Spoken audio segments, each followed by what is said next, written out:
Hey guys, and welcome to the North Pole. Today is the first of two episodes wherein we build and detail my version of Santa's workshop, which will be one of the two main builds within this mini-series. If you want to find out what else I'm planning to build, or really how City Skylines Christmas is gonna work, I'd recommend you check out the trailer video I published for it recently, as it is only 3 minutes long and will provide you with a lot of understanding of what this build entails and what we're planning to do with it. I did accidentally publish it as a premiere, which seems to have meant that a lot of you haven't seen it, which is something you definitely should do. This episode will see us put together the building and really decide how the area is going to look, and then the next episode will be doing a lot more detailing and building a few other things. And yeah, let's just get right into the build. So for my buildings, I'll be using Darf's Dubukwi Malting and Brewing Co. And I'm sorry, I have no clue how to pronounce that. And I just think that this set is really the perfect type of building that I wanted the workshop to be, as I think that the bright red brick and the ornate towers and windows work really perfectly for a factory set in this winter wonderland.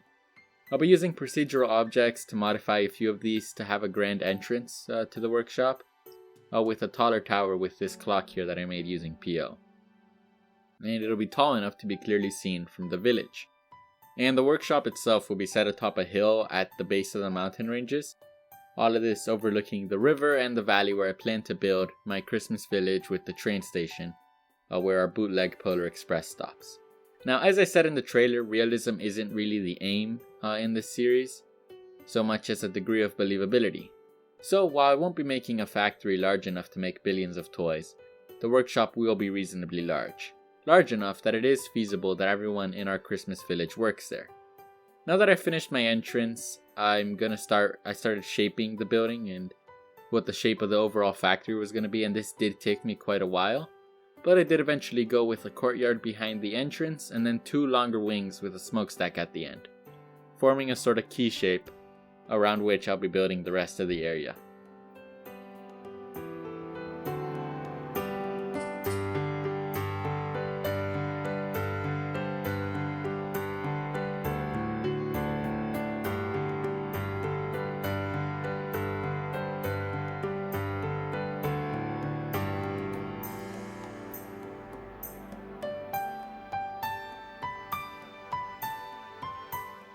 I also ended up placing another grandish entrance on the back of the courtyard. Not for any particular functional reason, but rather to make the building a bit less uniform. And then I moved the workshop a lot closer to the rails, placing it on a far steeper cliff than before, as this will make it more visible from the village and from the train below. And the cliff will also allow me to more heavily forest the area, without obscuring any sightlines to the workshop. Now I've started working on the courtyard, and I decided to use these Christmas lights to hang over the courtyard, giving it a pretty cozy vibe. And then I surrounded the snowmen to give it a more whimsical feeling. And I added this statue of reindeer in the middle because, you know, Santa's reindeer, right? And after that I put some outdoor tables that I doubt people use, and then some lit up trees, which are another prop that I'll be using a lot in this series. Then I simply re-added the lights that I'd moved out of the way to be able to more effectively manage the other props using Move-It. And I was originally pretty doubtful of how the trees and the lights would work together, but after using first-person camera and just watching the snowfall here, it does really capture the feeling I was going for. Though I do wish that the snow would reflect the lights more often.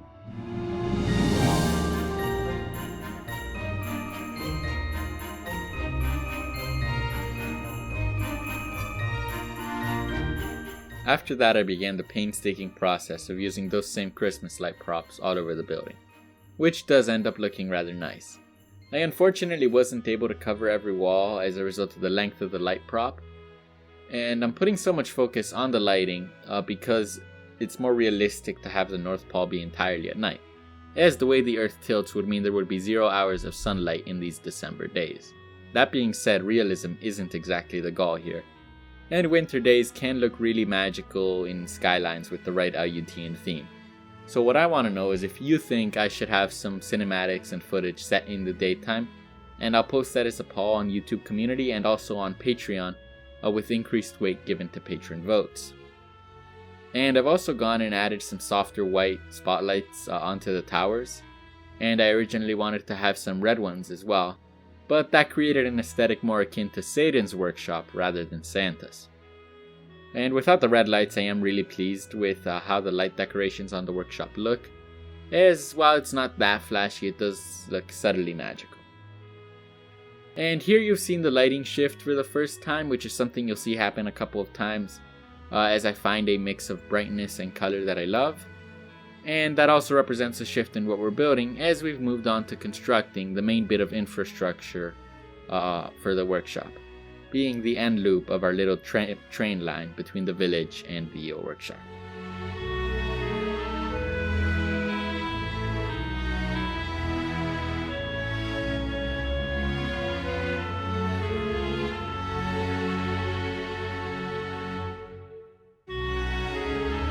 Before we really build that transit stop, I've taken a quick detour over here to build a bit of a park, starting with a field full of snowmen, which have been a really great prop to have.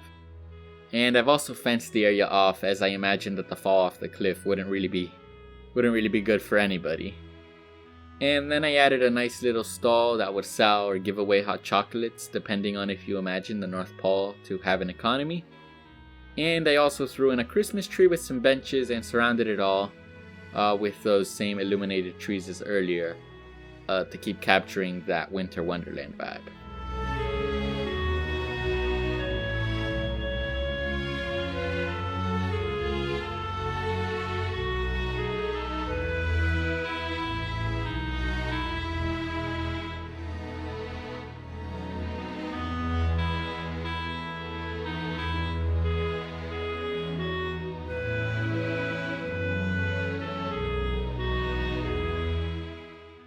Having finished that area, I began to properly plan out the road that will loop its way up the hill.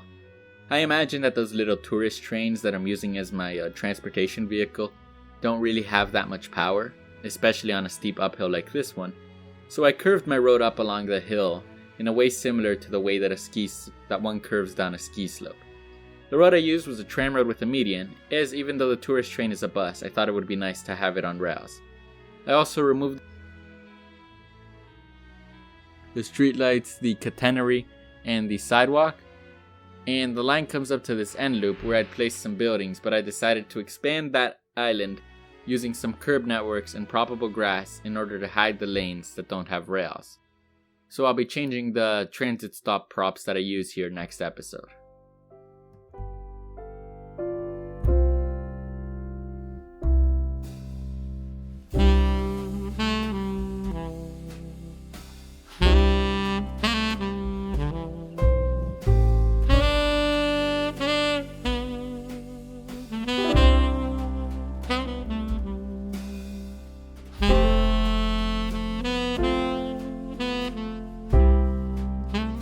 I noticed that when my trains arrived, they'd curve out of the lane with the rails into a bay on the side of the road, which was very annoying, and in order to deal with that, I grabbed a one-way railroad and sank it down to a height where only the rails would be visible, and then I used Move It to match the nonsensical path taken by the trains with the rails.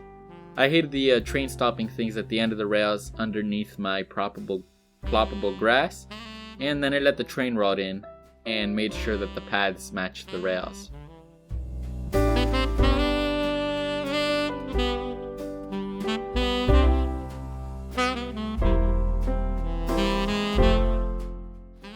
The final thing we'll be doing in this episode will be setting the stage for next episode by building a slightly elevated platform with some retaining walls and ploppable grass that we'll be using as the base for a big plaza with lots of Christmassy details next episode. And I do like this platform a lot because of how the road comes up in elevation next to it, giving the entire workshop a grander feel.